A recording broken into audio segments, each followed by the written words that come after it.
You are listening to the Two and Out CFL podcast, a proud member of the Canadian Football Podcast Network. It's Travis Currah and Sheldon Jones getting you ready for week 12 of the CFL season. I hope it's not as crazy as week 11 was, but it is the last week before Labor Day. And if things truly matter after Labor Day, Sheldon, we're in for a ride during the second half of the season. Yeah, it's been crazy. I had somebody on Twitter said, like, I put out a joke about Austin Mack re-signing, saying, thank God we won't get to see him until the Grey Cup. And then somebody, people can't take jokes and think that I'm 100% serious, blah, blah, blah. But anyway, a guy from a Hamilton fan, he said, no, the Hamiltons are going to make it to the Grey Cup. And I was like, honestly, you know what? Stranger things, man. Like, this year, who knows what could happen. So, you know what, Hamilton fans, you still have a chance. Everybody's got a chance still at this point. Yeah. Week 12 starts in Toronto. The Argos 1.5-point favorites over the Saskatchewan Roughriders, where the over-under is at 50.5. Now, believe it or not, this is Saskatchewan's first game in Toronto at BMO Field since 2019. They weren't there in the shortened season in 2021, and then it was Touchdown Atlantic for 2 consecutive years. So now they're finally back in Toronto for a proper home game, and it's the C&E game, which is always an exciting one in Toronto. I've never been in person, but to see the crazy rides going on in the background while the game's on, it's always pretty fun. Yeah, I've never been to BMO at all, but I have a couple friends like Steve and Alex from Piffles and Blake. They're all going to do all 3 games in the East this weekend, so I'm pretty jealous that they get to do that. But it's good to see the Riders actually in Toronto, because there's a lot of good Rider fans that do live in the Toronto area and haven't been able to really see them in that stadium for a while. So yeah, it's I'm happy to see the Riders there this week. Yeah, it's pretty cool. I want to mention a story that we didn't get to last week, but Thomas Bertrand Houdon of the Riders being the first CFL player to wear a Guardian cap in game. Now, it doesn't have the shiny glossy finish of a helmet, but there is the logo on it. I think they kind of figured out a way to make it not look, as silly. It does look silly, but in training camp, they really stood out. But in the game, I thought it was a pretty cool solution. And I think it just needs 1 or 2 players to kind of lead the charge on this. And there were some scary hits last week with Luther Hakanavanu and Taylor Powell of the Ticats really suffering some significant injuries. They're both on the 6-game injured list. They both left Tim Hortons Field in an ambulance. I kind of wonder if this is going to be more common going forward, maybe for quarterbacks, and especially Sheldon. I wonder if it's going to be a thing on special teams more commonly going forward. I have a worry that the kickoff is going to be going away from the game of football in the not too distant future, and maybe I'm more tuned into it, but there have been some significant collisions, and I know Luther and Taylor didn't happen on special teams, but there have been some significant special teams collisions this year, and I hope that maybe everybody on specials wears Guardian caps initially instead of just getting rid of the kickoff. I can understand why they would alter it so it is safer. Maybe this is a step to making special teams safer, because that's what Bertrand Houdon was doing when he wore it, right? And you know what? As far as it standing out, I didn't know he was wearing it, and I was at the game. I didn't know until after the game. So, and I know I'm not really queuing in on, a backup running back who's on special teams, but just the fact that I couldn't notice it, and we weren't that high up, just near the top of the concourse level area, so not that bad. But yeah, I think it wouldn't be bad for quarterbacks, running backs, receivers, returners, maybe, if you could get those. Those are the type of players that are going to be the ones who have the more of a chance of getting some head hits, at least receiving them. Like I, most of the times, the person who hits with the head doesn't get hurt. It's the person receiving the head shot, right? So, I think that, like you said, I think it's pretty stigmatized right now. I think a lot of people might think it looks goofy. I think I have heard actually some players, like just online, saying that it is uncomfortable to wear and it can affect their performance. So I guess you kind of have to weigh the pros and cons to it. But the biggest pro is a safer product on the field for these players and for us as fans to watch. So I'm super pumped that he did it. For like, nobody in the NFL has ever worn one before, so good for him to do that. Hopefully more will just see it and just continue to we can see more and more of them wearing them, and let's just make the game safer so we don't have to change it to flag football in 20 years. Hey, yeah, and the NFL's even trying to get into flag football in the 2028 Olympics, so that'll be an interesting story. And hey, if the NFL does, that should open it up to CFL play. I know it's in the middle of the season and it would wreck a lot of things, but I would love to see some Canadian guys balling out there. I would hope that they would, because they could do like what the NHL does. They could just have a bye week for everyone in the middle of the season. I know and it's not like it's like, Europe or Asia. Like, it's just getting them to LA and back. So if there's a week that the games are having on, I think it's something definitely doable. And what does the CFL need most? Marketing. It would be great marketing for having a Team Canada of CFL players. Because we always ask that, what if? Yeah, what if? How can these guys and I know it's flag and it'll be a little bit different, but like, let's see Nathan Rourke chucking the ball as the captain of Team Canada. I think Trey Ford should be the quarterback for flag. Yeah, both. Yeah, fair enough. Yeah, fair enough. But I'm just... Although that's a good problem to have, I guess. It's a good one-two punch right there, right? But like, we've always wanted to see what it's like for CFL to go up against NFL. So that'd be pretty cool. I think this might be an interesting piece for the website. I don't know. Maybe draw up a Team Canada for the Olympics.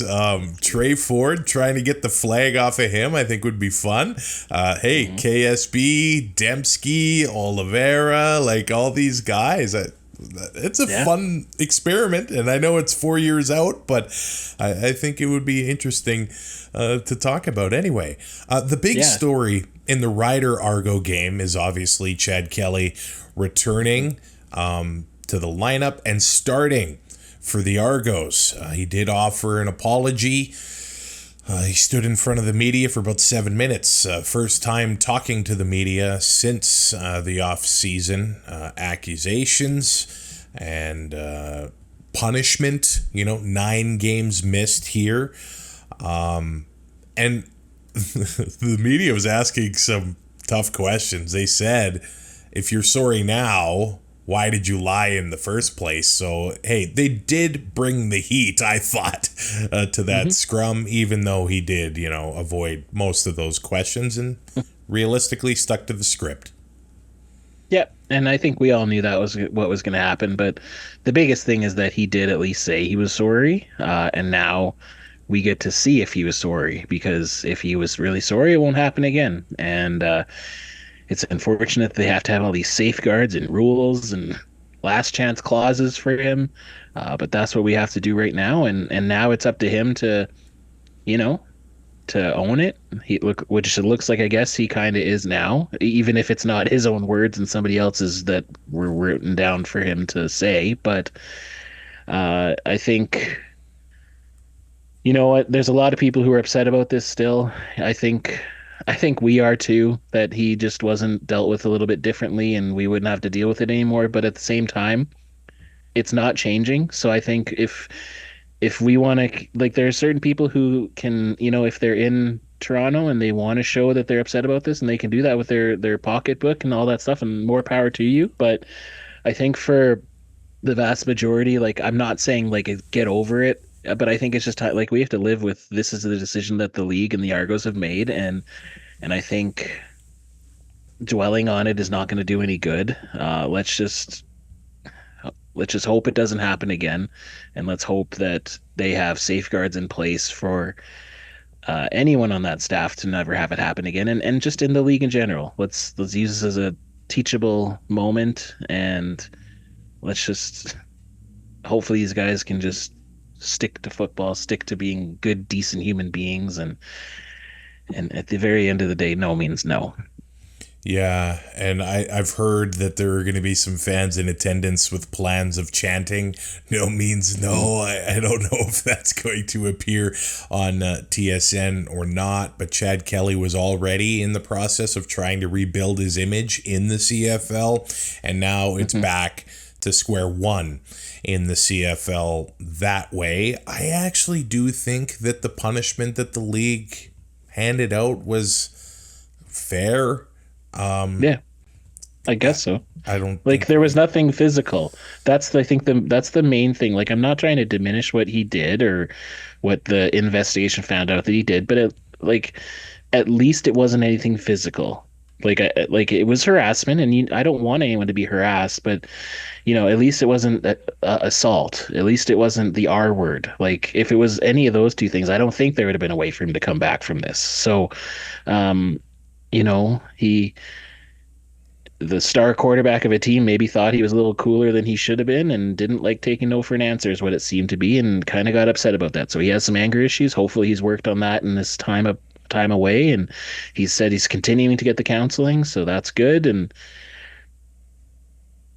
like as a Rider fan, I just hope he plays like Nathan Rourke did last week. That's the way that I'm seeing it. But like we as CFL fans, I guess it's up to us to decide whether we're going to support it or not, but it's happening and there's nothing we can do. And like I said, I thought that the punishment was fine, but I do wish that the Argos handled it differently. It's the way that it was brought up in the first place. We've talked about John Murphy before, the way it was swept under the rug, or at least attempted to be. The Argos have... Still is. Yeah, and that's not okay. So, and they were eager to get him back in there as well. So I'm okay with the last chance thing being in there too, as long as it has teeth. If he screws up again, so long.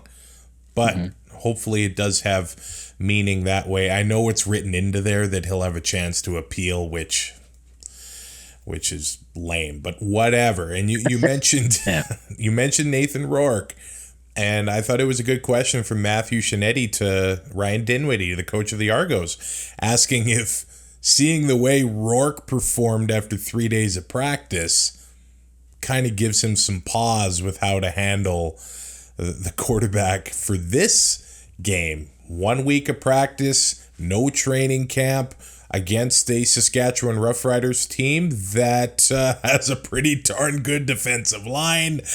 They lead the league in forcing turnovers.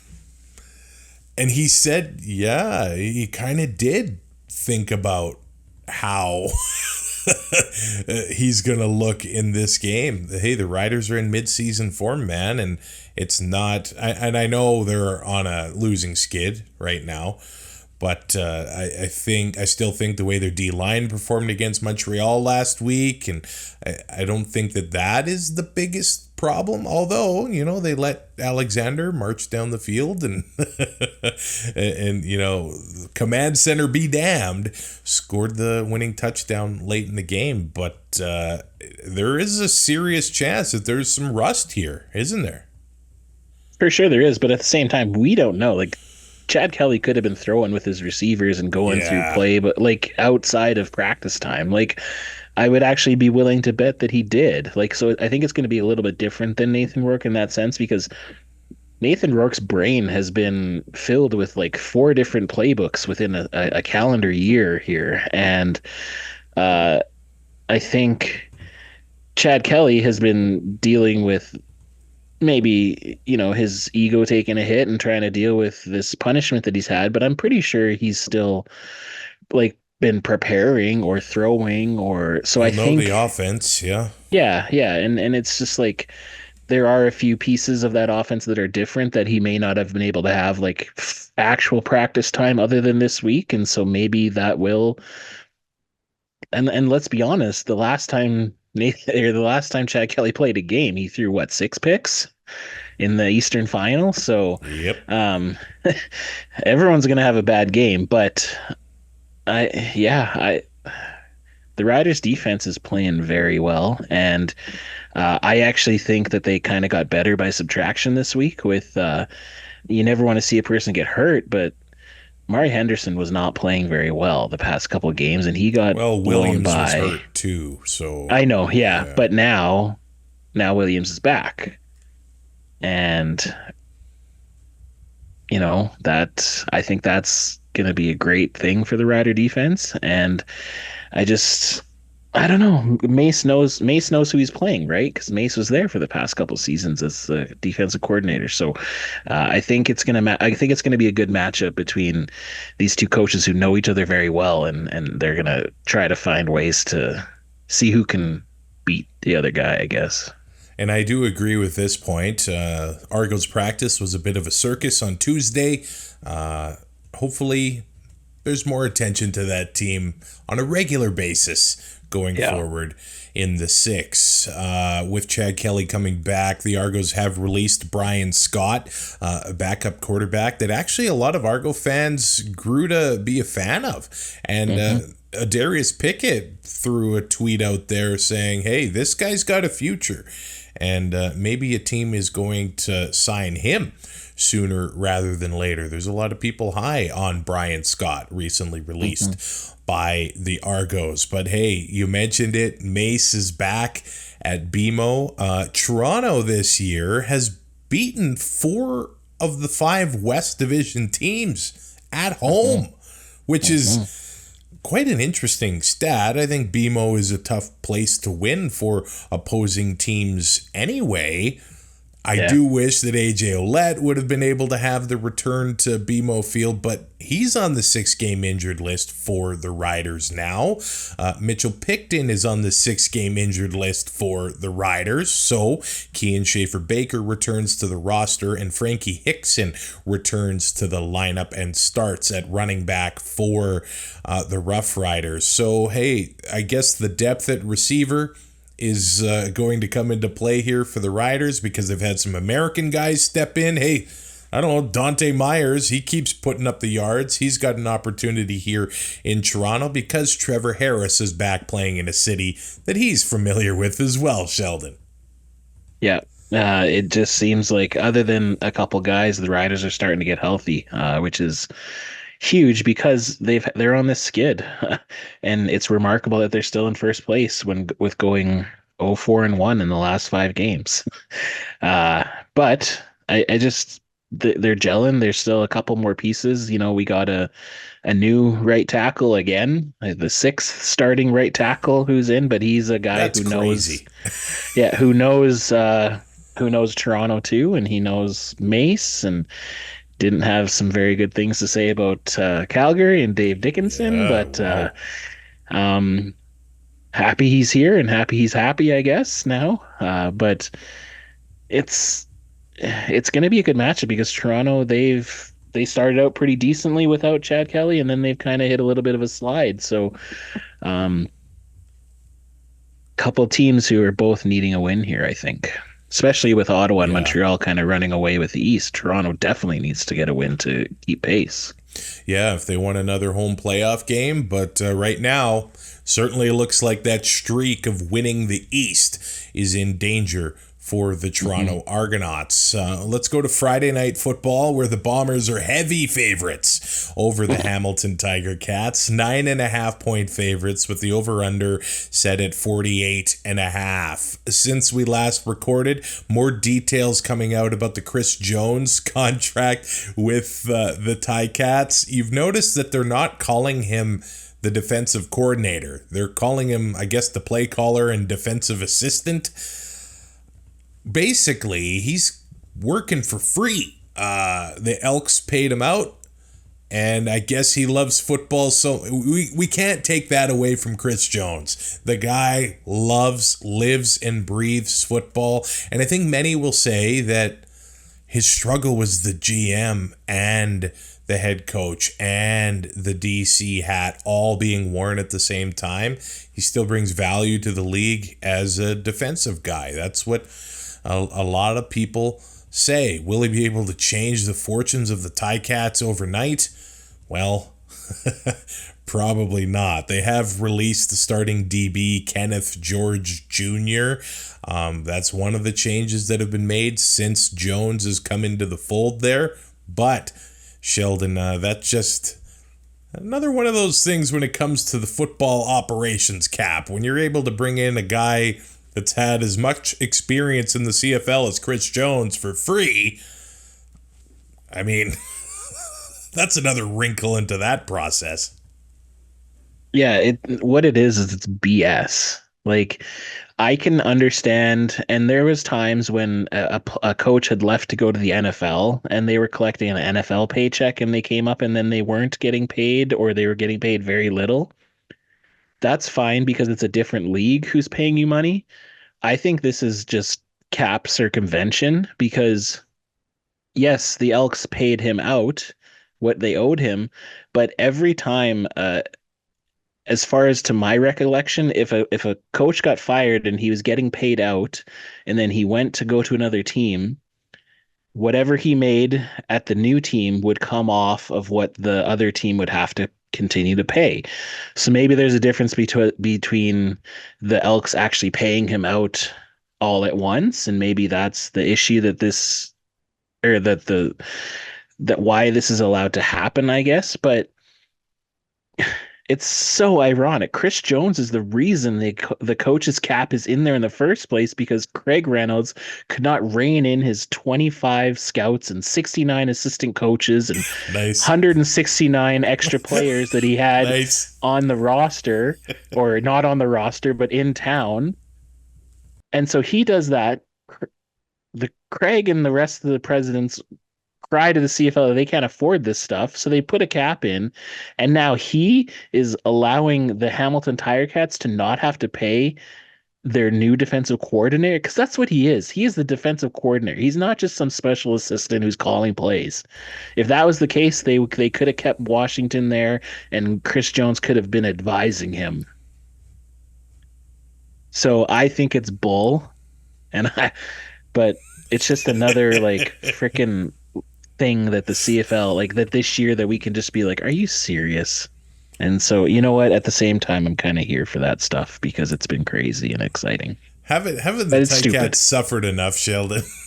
They've suffered, but like I'm saying Edmonton should have some financial break from this because of the fact that Chris Jones found a job within 2 weeks of being fired, or however long it was.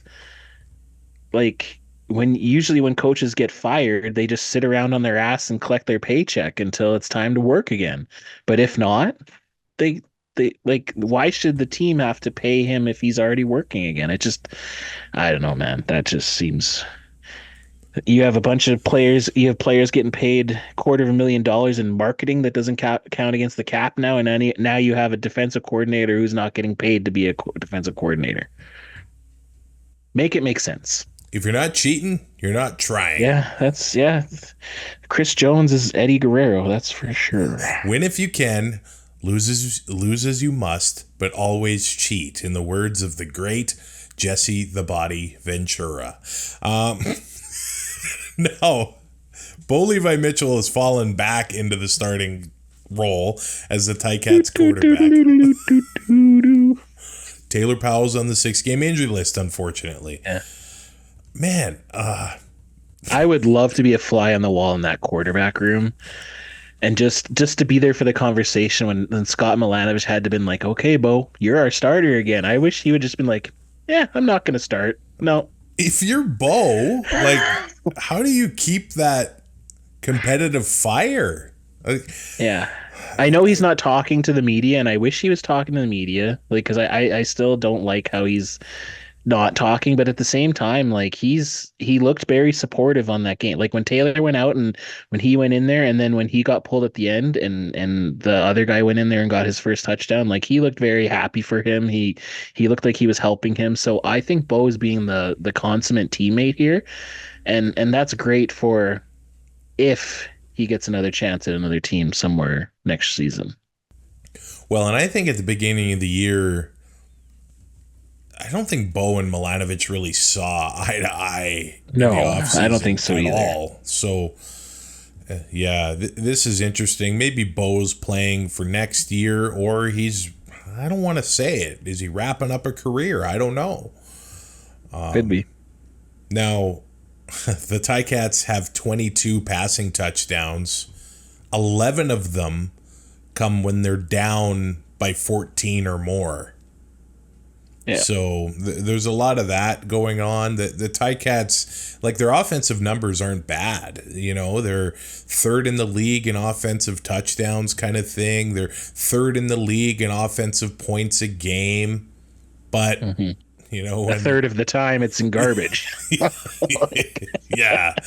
I mean, it counts at the end, but you got to look at the situations. Are the Bombers back, Sheldon? Like sometimes I think the championship teams are the ones that are able to overcome that adversity earlier in the season. You don't want that to come into play in October as you limp into the playoffs. But if you have this adversity throughout June and July, like Lawler hurt, Oliveira banged up, and the defense struggling at that point in the season, we know the coaching in Winnipeg. We know the veteran qualities of that roster in Winnipeg. They don't panic when they're down in games, and clearly they don't panic when their record was 2-5 or 2-6 or whatever it was. And now, all of a sudden, the talk is that Winnipeg is one of the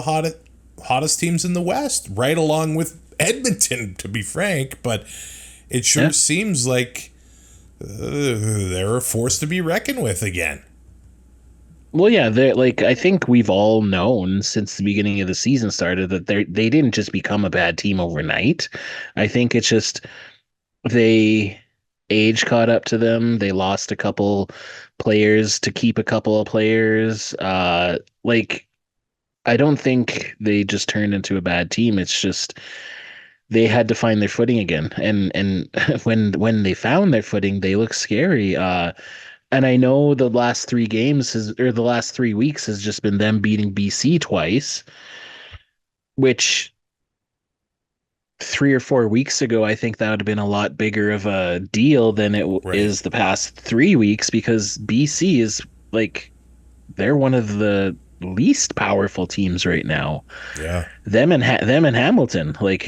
If we're gonna lump Winnipeg up with Edmonton and Montreal and Ottawa, I think BC deserves to be down with Hamilton for the past 4 weeks anyway. At least when I do my power rankings, I kind of factor in the last 4 weeks. And the Bombers, they have an easy game. Let's hope it's not a trap game for them, because that can happen sometimes. But after this, they got the Riders back to back, and they need to win both of those games if they want to take the season series from the Riders. So it's go time for the Bombers, and it looks like they are back, and that's got to be scary for the rest of the teams in the Western Division. Well, if my math is correct, if the Bombers win here, they're 5-6. And if the Lions continue to struggle, which they have on the road in Ottawa against a team that's been great at home, the Bombers move into second. They're back in home playoff game territory right before a back-to-back with Saskatchewan. And they've already got the season series with BC. So, yeah, they've certainly recovered in a hurry. And they're back to, I think, what we kind of expected them. Now, the defense has really turned the tide, and the fortunes have changed there. Now, Adam Bighill is doubtful. They did ask Mike O'Shea, the media after practice Wednesday, and he goes, "Did Big Hill practice today?" Nope. Is he going to play Friday? We'll see. So I don't know. I don't think Big E's going to be out there. He did say it's a short week. He doesn't need to practice. And I wonder if that philosophy contributed to the start of the season. Maybe, a lot of those veteran guys getting rests during training camp, maybe it took them a while to get going. And now they're at their peak. And you want to, well, I don't know if it's their peak now, but you'd rather peak later on in the season than June 8th because it's tough to maintain that. Oh, for sure. And they're a smart team. They know what they need to do to get back to the game. And their coaching staff is still great. So as fun it has been to see them kind of struggle as they've become the eight other fan bases most hated team since they've kept going to the Grey Cup. It's been fun to see them kind of stumble, but at the same time, like, I think all of us were just kind of like, this train is gonna get back on the tracks here pretty soon, and it has. Hey, let's see here, because you talk about turnover ratios. Two of the worst teams in the league are in this game. Hamilton is -12. Winnipeg is -6, and I mean, they're kind of recovering that now, but they're far and away behind the Riders, who are +14 in turnover ratio right now. I did want to talk turnovers just because we got two straight games where Tyrell Ford has an interception, and Bo Levi Mitchell, he likes to throw interceptions. It seems like it's a thing now for Bo. Nichols had an interception last week against BC as well. So, hey, better be watching out for those DBs in Winnipeg, because especially at home, they feed into that energy, and I think they might be feeding into it on a Friday night. They could be even at the end of the game in turnover ratio. One game, and then all the fortunes change for the Bombers. The BC Lions at last check were actually slight favorites, 1.5 points, as Nathan Rourke and the Lions head to Ottawa. 50.5 is the over-under here. It's actually the all-decade game in Ottawa as they celebrate 10 years of football being back in the nation's capital. It's kind of interesting because Edmonton has been naming, because it's marking 75 years of green and gold football. And they've been naming like all-decade teams as they travel through the history of the team. And then Ottawa's doing it, an all-decade team. And I remember all these players. It feels really weird to see that. But hey, a lot of those alumni are going to be in attendance at TD Place. And TD Place has been a tough place to win for opposing teams in 2024. And with both teams trending in opposite directions this year, this is big. Vernon Adams Jr. is not going to return to practice until next week for the BC Lions. But so we'll see. Some have said it's not going to surprise them if VA starts the Touchdown Pacific game.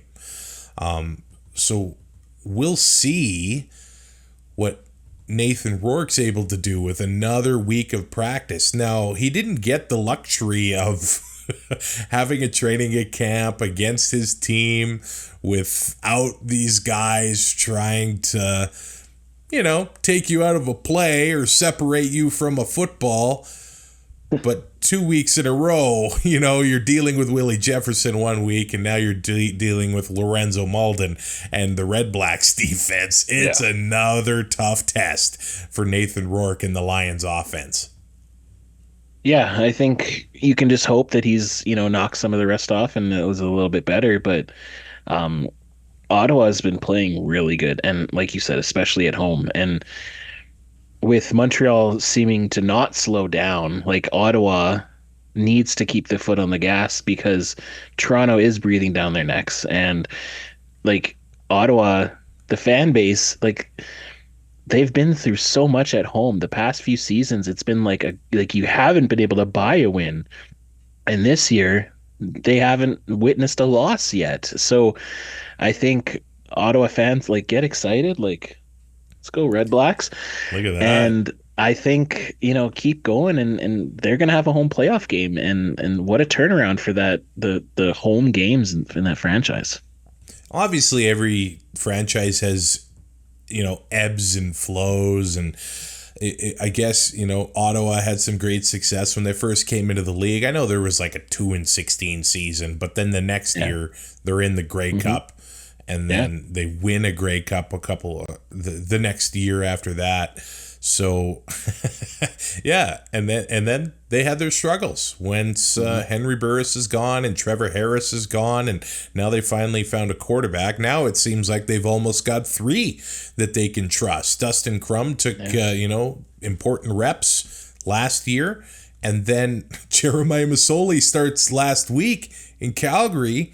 Gets the win, the first home loss for the Stampeders this year. And that's big to note because Drew Brown is going to be returning to the starting pivot position for the Ottawa RedBlacks. He missed last week against Calgary. He left the game the week before against Saskatchewan, but he's back after missing, that one game, 1.5 games. And we'll see. I think he kind of needs to have a good performance because Masoli is, waiting in the wings. Either way, Brown's still young, and it is a great problem to have for Ottawa.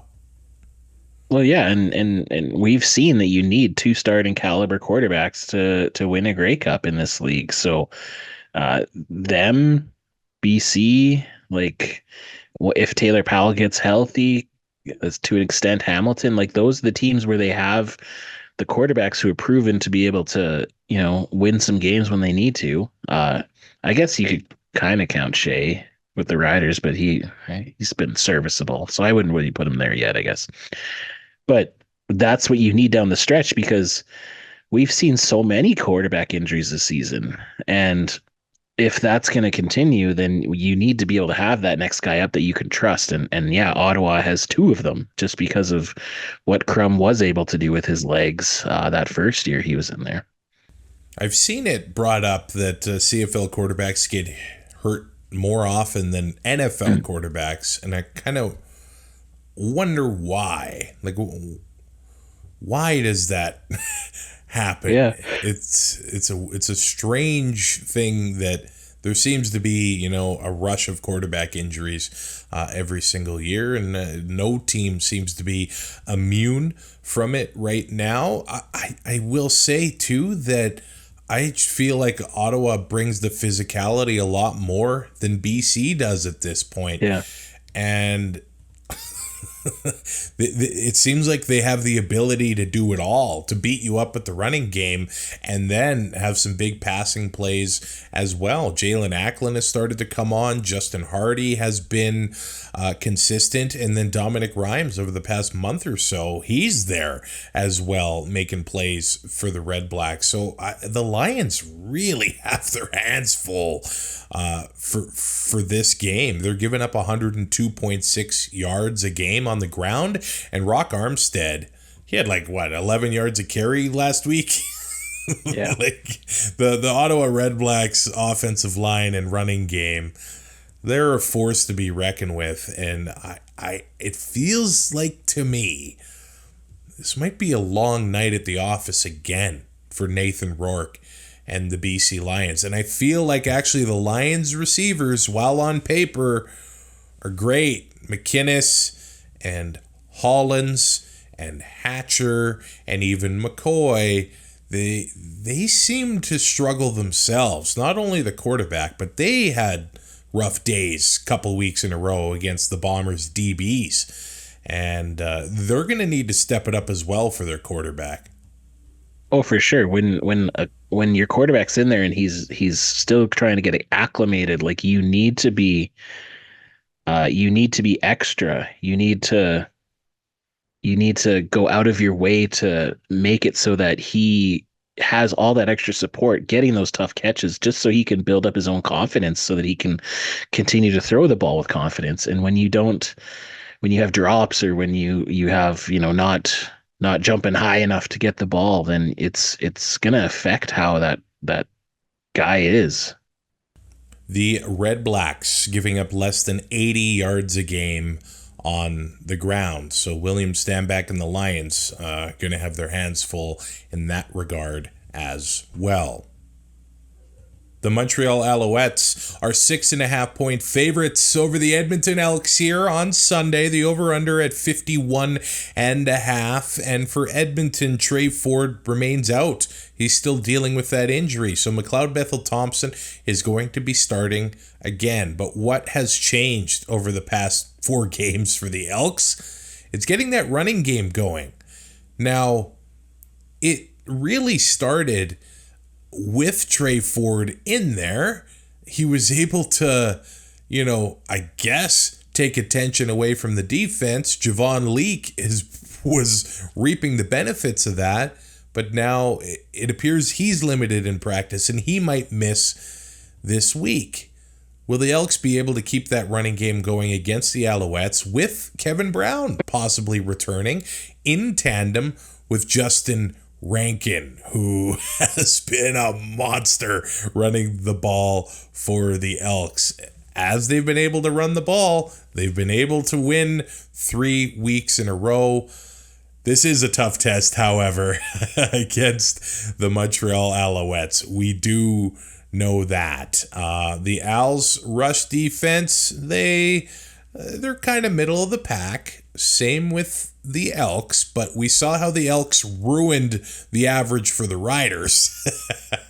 I think to win, they're going to have to keep that success on the ground, whether it's Rankin, whether it's Brown, whether it's both, Sunday in Montreal. Yeah, like it just kind of seemed like it was whoever was in there was able to get those tough yards, because especially when they played against Saskatchewan, Leak just had like wide open spaces to run through and just to hit pay dirt. So kudos to the O-line for making their blocks and to opening up the holes, because if that doesn't happen, your running back is not able to make any yards. So it would be nice to see Kevin Brown get back in there and be able to show what he's been able to do, especially last season with just the amount of yards he was able to get. And then can you imagine like the 3 of those guys all on the same team? Like, yeah. Whew, if you can have a couple of them at the same time, like it's a problem, or not a problem, but it's something that a lot of Rider fans are hoping that they can see with Frankie Hickson and AJ Ouellette when he gets healthy. But if you can have both Rankin and Brown in there, and if Brown can, he'll probably have some rust that he'll need to knock off, but you get a good run, that would give him a lot of confidence, I think, and that's a key. That's how Edmonton needs to be able to try to beat Montreal, because you need to be able to sustain drives, because Montreal's offense can wear you down, and then their defense can just completely shut down your offense, and then their defense is back out there again. So the running game will be huge for Edmonton. It's interesting just how roster construction works, and I didn't mention it during the Hamilton-Winnipeg game, but last week when Hamilton played Edmonton, it was a big loss not to have Smoke Harris returning kicks for the Ticats. They put their number 1 guy, Tim White, back there. I think it affected his offensive production. And then they put Moxie back there, and he gets hurt. So the Ticats are going to have to look out for that. But you look what Edmonton did. They didn't have Leak returning kicks and running the ball. And no. That has probably been able to help out his offensive production. But yeah, when they did it with Tim White, they were short on options, I understand, but that affected the game against the Elks too. I think Gavin Cobb has been doing the return duties for the Elks a little bit. Not explosive, but that's also par for the course in Edmonton. Return touchdowns don't come very often. Mm-hmm. Gizmo, he still looks in shape. I don't know. I think he can still backflip, so maybe he could be back there as well.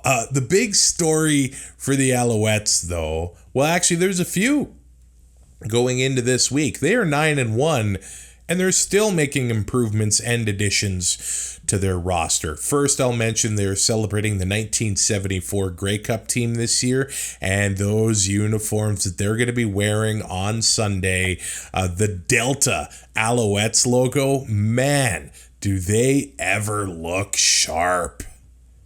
I love them. They are easily the second best retro jerseys in the league now. Easily.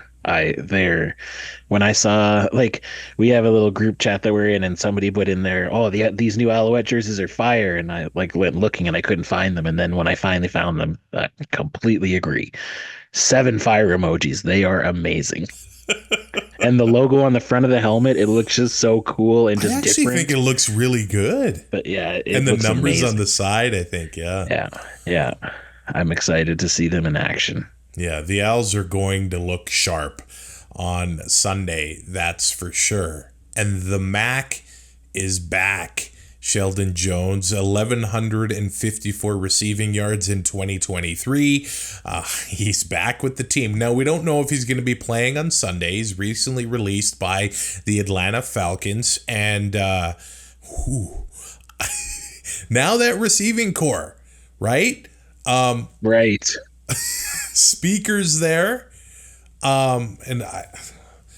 Sneed he's starting to wear the T-shirt. He's kind of running around at practice. Keon Julian Grant, he's in his 4th of 6th game on the 6-game injury list. He's limited in practice. I know Tyson Philpott remains out, but Charleston Rambo found space on the roster and was brought in as a rookie with Austin Mack going to the NFL.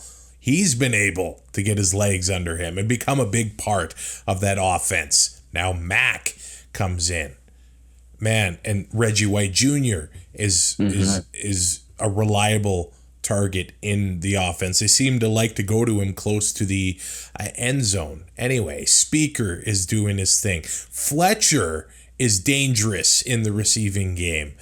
That Alouettes receiving core, man, and once they are fully healthy, they're 9-1 now. What's going to happen in a few weeks? Yeah, it's intense. I would say they're probably the best receiver locker room in the league right now. And that even probably before you get Mack back, just the way that they've been producing, they've been doing the next man up. I know other teams have had that too, but most other teams have had one player who's kind of stood out. And then once, if that, like let's say BC had Justin McInnes go off in the first 4 or 5 games, then he kind of slowed down, but Hollins took over. The Riders, Sean Bain Jr. for the first few games was unreal, and then now it's a rookie Dante Myers who's going there's been a lot of amazing receiver play, but when you just nail down those 5, 6, 7 receivers that the Alouettes have, all of those guys could be theoretically a number 1 on a team somewhere, I think, just with how they're able to get in space. Fletcher's easily the best receiving running back in the league right now, just the amount of yards he's averaging. And he's I think he's around 9 or 10 targets a game as a receiver out of the backfield. You don't need to run the ball if you're using your running back that way. And it's just, man, seeing what Montreal is able to do right now with their offense is what I was hoping Jason Moss was going to be able to do in Saskatchewan when he was here. That's why I kind of got excited when he was here. And I'm not saying it wasn't great when he was here. I think there was some other circumstances holding him back a little bit. We'll just say that. But now that he's able to do whatever he wants, it's fun to watch. Yeah, they are fun to watch. Now, the only thing I say, and I mentioned it about the Bombers, sometimes, getting through that adversity earlier in the season is easy to do. And now, when I think about the Alouettes, they've just been able to overcome it and win. Like all the injuries in the receiving core, They lost their starting quarterback for a few weeks, and look what Davis Alexander did. He goes 3-0 in his starts, and now Cody Fajardo is back for the Alouettes. Yeah. It's unfortunate that he didn't get to play. The Riders missed both of those games, and especially the one in Regina. I know he dressed, and Alexander, he got hurt on one play. I thought Fajardo was going to come in at that point, but Fajardo is back behind center for the Montreal Alouettes. This just feels like a continuation of last year's Grey Cup and most of last year, with Fajardo connecting with Mack and the rest of that offense. Look, I know Edmonton is, they're pretty hot going into this game, but it just sounds like this is a really tough test. Now, I had hopes that the Elks would. Now they're going to be playing, after this, a Calgary team that's been really good at home, coming off the bye for Labor Day. So if the Elks do want to get into the playoffs, they do have the season series with with BC, right? Don't they? Yeah, the Elks have the season series with the BC Lions. They lost by 3 to BC. Oh, and right. Then it was the points. Then they beat the Lions by 17. So I forgot. Yep, you're right. Okay. So getting into the playoffs is a tough sled, I think, for the Argos. The Elks, they do need to tie at least the Labor Day series with Calgary. But this week against Montreal, it's a tough one, and I can't see the Lions continuing to falter and letting the Elks get back in that way. It feels like that hot streak for the Elks could really come to an end this Sunday. And hey, maybe Trey's ready to go for Labor Day, and that changes everything again. But McLeod Bethel-Thompson, you have to think he'll come in with a chip on his shoulder anyway, right? Well, yeah, and I was going to say, I think when Trey got hurt that one game and McLeod came off the bench, he performed well. And I think last week, I know that they were playing Hamilton, and I know that they were playing a team that had a lot of adversity with just what happened on that opening play with Luther. So I'm not sure that routing that Edmonton did over Hamilton is super indicative of how they would have played without that situation or the two situations happening. But they've been really hot, and their offense has been pretty good all year. Just their defense wasn't up to snuff, but it seems like their defense is kind of coming around. So if they can limit Montreal to some field goals and get some touchdowns themselves, I think they could upset here, but it's going to be tough sledding, like you said. The Elks and the Owls are actually 1 and 2 in many offensive categories. Points for, the Elks are number 1. Touchdowns, the Elks are number 1. The Owls are number 2. And in many cases, they're less than a point behind or just 1 touchdown behind in those categories. Where the difference is that teams have been able to carve up yards on the Elks defense. They're giving up 391.5 yards a game net offense. That is last in the CFL. They're giving up the most yards per play. Andrew, our friend from the Turf District, calls them Elk explosions. They're going to need to limit that against Cody Fajardo and the Montreal Alouettes if they want to get a victory Sunday night in Montreal. We do have some breaking news that we're going to talk about right away here on the pod. Sad CFL news. Let's talk about our fantasy lineups here. I've built mine. I've got $4,400 left over. Caleros is my quarterback and my captain. I have Walter Fletcher and Rock Armstead as my running backs. Kenny Lawler, Jalen Acklin, Geno Lewis returning to Montreal as my receivers / flex. And the Winnipeg Blue Bombers are my defense. Sheldon, what's your fantasy lineup? Well, let's just remember we haven't talked to each other about this. So I have no. Zach Collaros, and he's my captain. I have Walter Fletcher, and I have Rock Armstead as my running backs. Are I you have Kenny serious? Lawler. I have Rambo, Okay. and yeah, a little bit different. And I have Brady Oliveira as my flex. That's quite a flex. And I have the Bombers defense, and I have $5,000 left over. I actually considered maybe putting Fajardo in there now that he's back, but maybe I'll leave it at Zach for now. I like Cody. Sometimes I know they got Dom Davis back, but sometimes he'll do the short yardage stuff as well. Week 12 picks.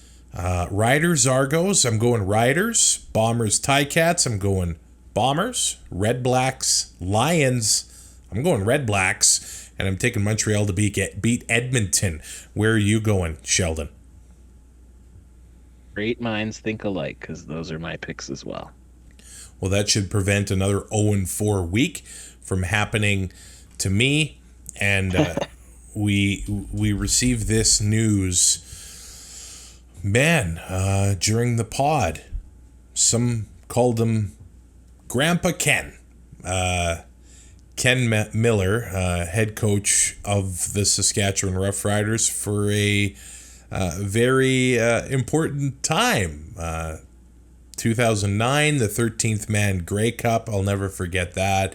And then 2010, Ken Miller was the head coach of the Riders. What do Riders do?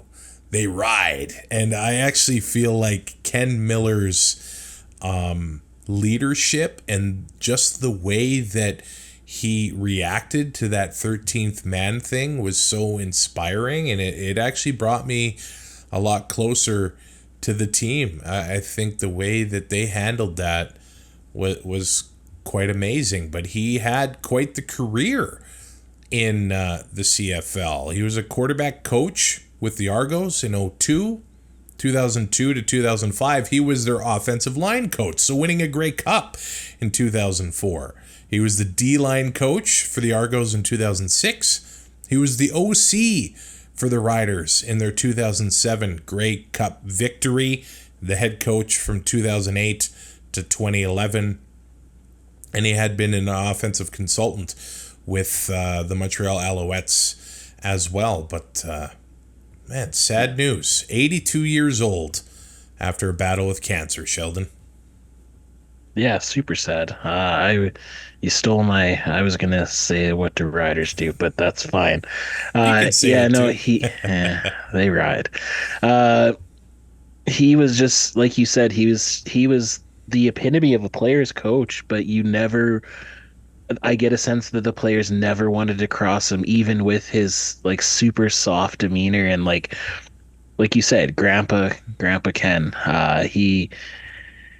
I just will remember very fondly going to games, meeting him, being able to have conversations with him, and just seeing just the type of leader that he was. And obviously a great mind. You go through his career there, and just a lot of coaches, they'll have one thing that they do, and that's what they'll do. But going from O-line to or quarterback coach to O-line to defensive line to OC, like that just shows you the wealth of knowledge that he had for football and just the love that he had for football.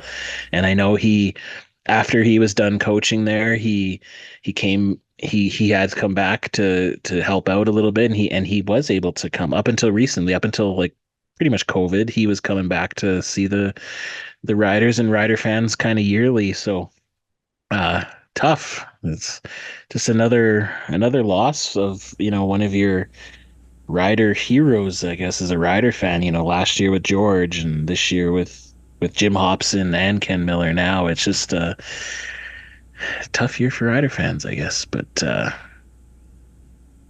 we'll have our memories.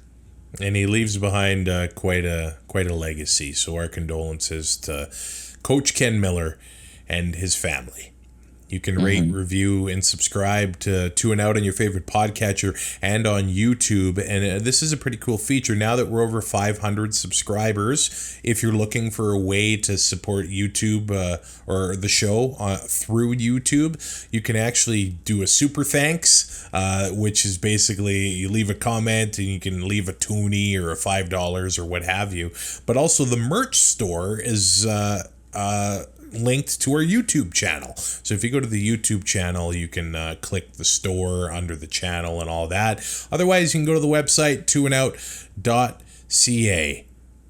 We will talk to you. Well, I will talk to you next week to recap week 12. Sheldon will be driving back from 2 nights of Metallica at Commonwealth Stadium in Edmonton. I'll be there too, so I don't know what my voice is going to be like on Monday, honestly. So safe travels, Sheldon. Yeah, I can't wait to see you, buddy. All right, man. Talk to you next week on 2 and Out.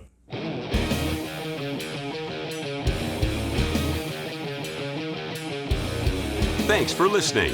Find more great shows like this at CF Pod Network on Twitter.